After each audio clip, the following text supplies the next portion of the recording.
pessoal, estamos novamente realizando o programa da Cruz Vermelha Brasileira, filial em Montenegro, aqui no JPTV. Hoje vamos falar sobre colesterol. E novamente o convidado Dr. Mário do Canto, vamos tirar nossas dúvidas. Doutor, o que é colesterol? Bom, colesterol, pessoal, é um tipo de gordura que tem no organismo naturalmente. É uma molécula gordurosa que tem várias funções no nosso organismo. Ela é usada pelo corpo para fazer hormônios, para fazer a parede das células e várias outras funções. Isso é o colesterol.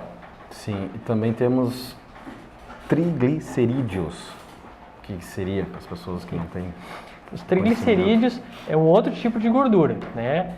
O triglicerídeo, então, é uma molécula de glicerina ligada com 3 ácidos graxos, é um triglicerídeo. Tá. É o tipo de gordura que circula pelo sangue, né? A gordura não circula assim de qualquer maneira no sangue, ela se espalha no nosso organismo dessa maneira, na forma dos triglicerídeos. E a glicose, que já falamos em outro momento, só relembrando, a glicose é o excesso de... A glicose é um açúcar, né? É um tipo de açúcar que tem no sangue naturalmente, né? Que quando sobe muito tem o diabetes, que nem a gente conversou aquela outra vez. Tá. Quais os fatores que podem causar problemas no nosso organismo através do colesterol? Colesterol alto, né? Quando o colesterol está muito alto, acima dos limites normais, ele pode ir grudando nas paredes das artérias e formar as chamadas placas de ateroma. Então, essas placas de ateroma vão entupindo as artérias da gente, que as artérias são aqueles caninhos que levam o sangue para todo o organismo, né? Para o coração, para as pernas, para o cérebro. Então, se a gente tem placas de gorduras dentro dessas artérias, o cano fica entupido, literalmente. Então, com os canos entupidos, falta fluxo de sangue nesses órgãos, né? Até que se tem um entupimento total, que a gente chama de trombose, morre uma parte daquele órgão. Por exemplo, se morre uma parte do coração, a gente chama de infarto do miocárdio. Se morre uma parte do cérebro, a gente chama de derrame ou AVC isquêmico. Se morre uma parte, se entope uma veia da perna, a gente vai ter uma trombose arterial, uma gangrena, a pessoa tem que amputar a perna. Então, isso é o limite de onde chega esse excesso de colesterol ao longo dos anos. O colesterol, as pessoas têm que ter, assim, saber que isso não é de um dia para o outro, né? Isso começa às vezes na infância e na adolescência, né? O adolescente começa formando aquelas plaquinhas lentamente que vai anos e anos e anos grudando nas artérias até que chega a idade mais avançada, às vezes não tanto, que desencadeia o entupimento. Doutor, isso serve para também triglicerídeos? Exatamente. Os triglicerídeos é um outro tipo de gordura, mas tem o mesmo impacto do que o colesterol no entupimento arterial, né? No início se achava que era só o colesterol, hoje em dia a gente sabe que os triglicerídeos também aumentam o risco cardiovascular, ele tem uma implicação em outras doenças também. Os triglicerídeos, né, geralmente estão altos no início do diabetes. Às vezes o paciente que é pré-diabético, a glicose está num valor normal, mas ele está com os triglicerídeos altos. Então é a primeira maneira de a gente pescar ali que ele já está com uma disfunção no organismo, né, a chamada síndrome metabólica. Então você vai ter primeiro os triglicerídeos altos para depois a glicose subir. Então é um tipo de gordura que afeta as artérias, que nem a gente falou do colesterol também. Estava lendo aqui no seu material, devemos diminuir então carnes, né? E, o que está ligado ao colesterol, o perigo todo é a carne vermelha. O colesterol é uma coisa que foi mudando ao longo dos anos, né? Por exemplo, mais da metade do colesterol que a gente tem, ele não é ingerido, ele é produzido por nós. O nosso fígado fabrica colesterol. Dentro do organismo. Exatamente. Tanto que assim, por exemplo, o ovo, a gema do ovo tem um pouco de colesterol. Só que no início, então, né, o pessoal baniu os ovos, né? Na década de 70, por aí, os médicos descobriram que o ovo tinha um pouco de colesterol e não pode comer ovo uma vez por semana. Então, coisa tal. Só que daí, hoje em dia, a gente sabe que, na verdade, o problema não é a ingestão de um pouco de colesterol. O problema é aquele colesterol que é fabricado no nosso corpo. E o que estimula a fabricação do colesterol? A gordura saturada, que nem a gente falou outras vezes. A gordura saturada não é só no alimento de origem animal, é o principal, tá? Por isso que a gente falou da carne. Carne é o que mais tem gordura saturada na nossa alimentação. Se a gente for calcular, digamos assim, o que tem gordura saturada na alimentação brasileira, ou gaúcha principalmente, o principal em percentual é a carne. Depois a gente vai ter então a manteiga, a banha, que é mais o pessoal do interior que usa, né, nata, e frituras que tem gordura que fica saturada, né? Esse é o problema. Por exemplo, a gente vai falar, o óleo vegetal não tem colesterol. Não tem colesterol, realmente. Agora, se tu botar numa panela e aquecer ele mais de 100 graus e fritar uma batata, um aipim, qualquer pastel, fritar alguma coisa dentro dele, ele satura aquela gordura, né? Então ele fica igual a gordura animal, perde os benefícios, né? Então a gordura saturada é o que aumenta o colesterol próprio. Devemos então, o senhor já comentou, né? Não usar banha, nata em excesso, salsicha, presunto, não comer frituras, evitar farinha branca também. A farinha branca, ela não é diretamente relacionada ao colesterol. Claro, se a gente for ver a relação com a glicose, sim, né? O diabético aumenta a glicose pela farinha branca. Só que a farinha branca, o que ela vai fazer? Ela vai causar um aumento na resistência à insulina, né? A gente chama que o corpo não reage direito à insulina do próprio organismo, isso se chama resistência à insulina.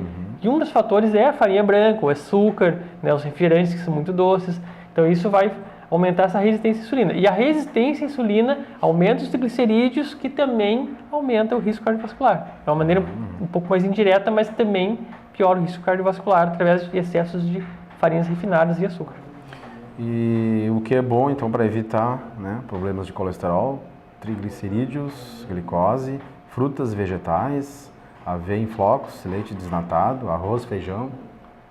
A comida básica, eu brinco com o pessoal, a comida básica do colono de antigamente. O que era? O pessoal diz, mas era banha, era porco. Não, o pessoal que me conta aí que matava um porco por ano, né? O resto do dia a dia era o quê? Era arroz, feijão, batata doce, né? Mandioca, moranga, verduras, muita salada, muito, né, cenoura, coisa e tal. O pessoal colhia na horta ali.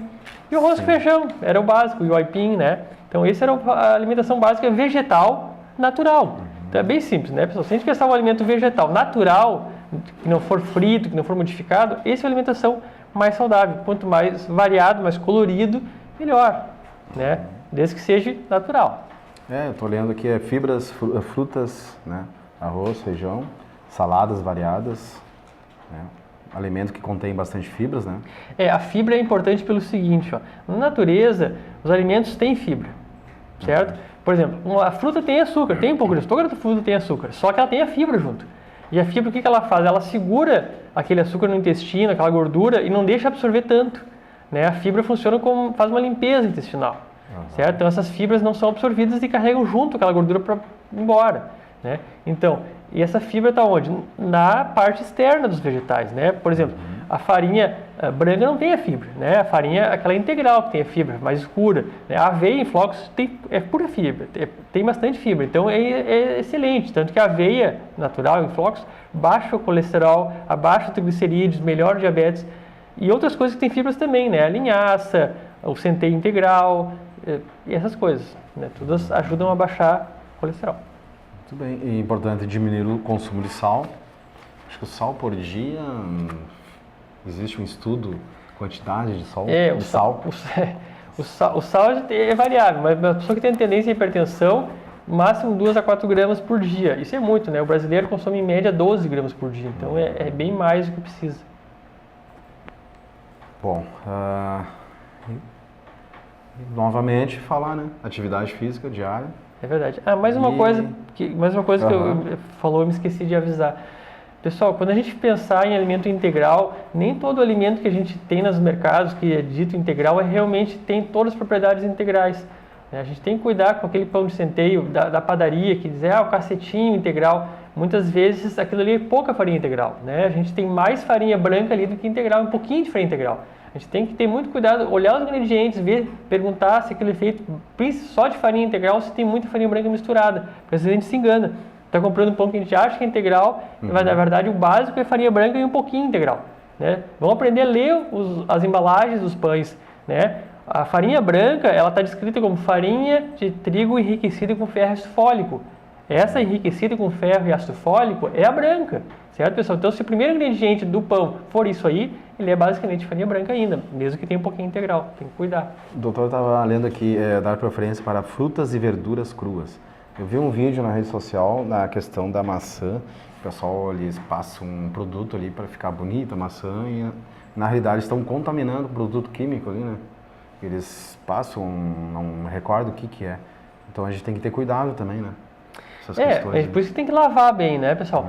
É que assim, o vegetal, por mais que tenha assim, algum contaminante por fora, se a gente lavar bem já tira bastante, né? Diferente de produto de origem animal, que o animal ingere aquele produto químico e se armazena na carne. Não tem como lavar, entende? Já a fruta não, geralmente ela fica mais por fora, na casca, coisa e tal. A gente lavando, né, tirando a casca, eventualmente acaba saindo. Mas por isso que assim, ó, de preferência sempre a gente buscar locais que vendam produtos orgânicos, né? Feira de produtor, lugares que a gente conheça que são sem agrotóxicos, sem veneno. E tem muitos hoje em dia. Montenegro tem vários locais aí que já tem produtos sem agrotóxicos, sem veneno. Mas isso não deve impedir, pessoal, porque a gente acha assim, não, eu não vou comer vegetal porque tem agrotóxico, tudo tem. Né? Eu brinco com o pessoal, aonde que o boi pasta? No lado de uma lavoura de soja. A soja não é feita não é cheia de produto químico? Então, onde é que pesca os peixes aí no Rio Caí e outros rios, Rio dos Sinos? Então, pessoal, a gente tem que evitar assim, as contaminações, mas tem que saber que assim, ó, o produto vegetal é mais saudável, não importa de que maneira, tá? Claro, tem frutos que são piores, né? Tem, por exemplo, o pimentão, o morango, são frutas são vegetais e frutas que têm mais contaminação hoje em dia. Mas assim, tem muita coisa saudável ainda pra gente comer. E a orientação é consultar o nutricionista, né? Também. Exatamente. Claro, isso são regras gerais, né, pessoal? Isso não substitui uma orientação detalhada e individualizada de um nutricionista. O nutricionista é o profissional adequado para ver de cada pessoa aquela necessidade mais específica, né? Tá, então até a próxima aí, pessoal. Muito obrigado pela atenção de todos. Até mais. Boa tarde.